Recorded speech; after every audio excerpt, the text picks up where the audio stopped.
एक बार फिर first India की खबर का बड़ा असर सामने आया है। अमेरिका में प्रेम भंडारी प्रवासी भारतीयों की आवाज बनकर उभरे हैं। फर्स्ट इंडिया न्यूज़पेपर के मार्फत भी प्रेम भंडारी ने कई बार ये मुद्दा उठाया है कि कानून लोगों के लिए होना चाहिए और इसमें मानवीय दृष्टिकोण हमेशा बना रहना चाहिए। जयपुर फोर्ट यूएस के पास आए दिन इस तरह के मामले सामने आते हैं जिनमें विश्व भर में मौजूद भारतीय मूल के विदेशी नागरिकों को विशेष परिस्थितियों में भी भारत जाने की अनुमति नहीं मिलती। हाल ही में 3 मामले ऐसे आए जिनके लिए जयपुर फोर्ट यूएसए के चेयरमैन प्रेम भंडारी ने गृह मंत्रालय और विदेश मंत्रालय से संपर्क किया।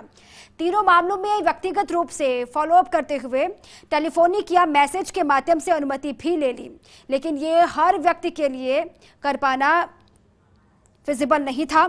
वास्तविकता यह है कि इस प्रकार की विशेष परिस्थितियों में अनुमति की प्रक्रिया काफी जटिल है, जिसमें पहले व्यक्ति को संबंधित कॉन्सुलेट, दूतावास या हाई कमीशन के माध्यम से आवेदन करना होता है। वहां से उनके आवेदन को दिल्ली स्थित विदेश मंत्रालय के कोविड-19 सेल को भेजा जाता है और ये सेल इस आवेदन की जांच कर उसे गृह मंत्रालय के फॉरेन डिवीजन को नो ऑब्जेक्शन सर्टिफिकेट के लिए भेजता है। यहां से स्वीकृति मिलने के बाद आवेदन संबंधित दूतावास को भेज दिया जाता है और इसमें इतना ज्यादा समय लग जाता है कि विशेष परिस्थितियों के होने का कोई अर्थ ही नहीं रह जाता है।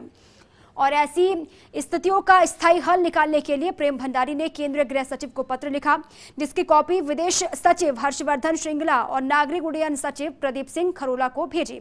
इसकी गंभीरता को समझते हुए पत्र लिखने के 24 घंटे के भीतर ही गृह मंत्रालय ने नई गाइडलाइन जारी कर दी और इसके तहत अब विशेष परिस्थितियों में किसी भी भारतीय मूल के नागरिक को निकट संबंधी की मृत्यु या गंभीर बीमारी जैसी परिस्थितियों में इस जटिल प्रक्रिया से नहीं गुजरना होगा। अब केवल वीजा लेना होगा, ओसीआई कार्ड की अनिवार्यता जरूरी नहीं है। आदेश निकलने के तुरंत बाद विदेश सचिव हर्षवर्धन श्रृंखला ने प्रेम भंडारी को मंगलवार तड़के 4:54 पर व्हाट्सएप पर इसकी कॉपी भेज दी। भंडारी ने ट्वीट करके प्रधानमंत्री मोदी, गृह मंत्री अमित शाह, विदेश सचिव और गृह सचिव का आभार व्यक्त करते हुए कहा कि ये नरेंद्र मोदी का नया भारत है, जिसमें 24 घंटे में ही प्रवासी भारतीय और भारतीय मूल के नागरिकों की तुरंत सुनवाई होती है। असल में जैसे ही कोरोना वायरस का संक्रमण फैला और भारत में लॉकडाउन हुआ, केंद्र सरकार ने एक आदेश जारी कर विदेश नागरिकों, भारतीय मूल के विदेशी नागरिकों और अन्य पर भारत आने पर प्रतिबंध लगा दिया था, यानी ट्रैवल और वीजा पर प्रतिबंध लागू कर दिया गया। अब उस आदेश को भारतीय मूल के विदेशी नागरिकों के लिए हटा लिया गया है जिन्हें विशेष परिस्थितियों में भारत आना हो। उस दिन भी I am very grateful to foreign secretary also Harshvardhan Shringla साहब, मैंने उनसे बात की और उनके इंटरवीन करने से कॉन्सुलेट में 5 या 7 मिनट बाकी थे जब दरवाज़ा बंद हो रहा था एयरक्राफ्ट का, and they permitted because the then CG just said इनको जाने दें। ऑलरेडी एमएचए से बात हो गई है, हमारे वहाँ बात हो गई है एफएस से। Then finally I wrote a letter and again I have no word. ये मोदी जी का न्यू इंडिया है, जिसके अंदर आप देखिए कि मैंने संडे को चिट्ठी भेजी है और आई रिक्वेस्टेड कि देखें, पहले एक संशोधन 12 जून को हुआ जिसमें माइनर की समस्या का हल हुआ, उससे पहले 25 मई को एक और संशोधित आदेश निकला, उससे ओसीआई की, भारतीय मूल के अमेरिकी नागरिकों की सही समस्याओं का जो है धीमे धीमे सरकार समाधान कर रही है।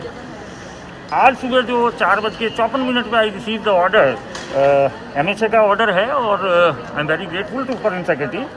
उन्होंने मुझे व्हाट्सएप किया, फिर फ़ोन आया, मैं उठा, मैंने बात की, तो आई वॉज वेरी हैप्पी कि आज ये बिटिया आराम से चली जाएगी। पर जैसा कि पहले भी मैंने देखा है कि ये ऑर्डर निकलने के बाद भी इनको इम्प्लीमेंट करने में बड़ी दिक्कतें हो रही है, अभी तक समझ में नहीं बैठ रहा है, जबकि ऑर्डर सुबह आ चुका है। एमएचए ने क्लियरली ये गाइडलाइंस दे दी हैं कि कोई भी इंडियन कोई भी foreign national of Indian origin, जैसे अमेरिका का नागरिकता ले लिया है लेकिन वो भारत का अगर इंडियन ओरिजिन का है और अगर कोई पेरेंट्स की डेथ हो गई है, इमीडिएट कोई इस तरह की इमरजेंसीज हैं या कोई हॉस्पिटल में है, कोमा में है, कुछ भी हैं, आज सुबह का आदेश है। I'm Richa Sinha. I lost my dad 3 days ago and my brother immediately booked a flight from Dallas to New Delhi via JFK. But when he landed in JFK, he was not allowed because he was traveling on visa, which was banned by the government. And he wouldn't have been able to perform the last ritual rites of my dad unless Mr. Prem Bhandari ji helped him immediately, and within 30 to 40 minutes he got an order, and he told him to board the flight, and he was able to go all the way to Jamshedpur, and he was able to see Dad for the last time and do his final rites. He's helping me today too to board this flight, which in spite of the order that he got to allow people with visa to travel, the US nationals, I was not being allowed here. He had to come all the way, leaving his doctor's appointment to the airport to help me, and I can't thank him enough. Because of him, I'm able to board the flight today, and I'm pretty sure I'll be with my mom, when she needs me the most right now.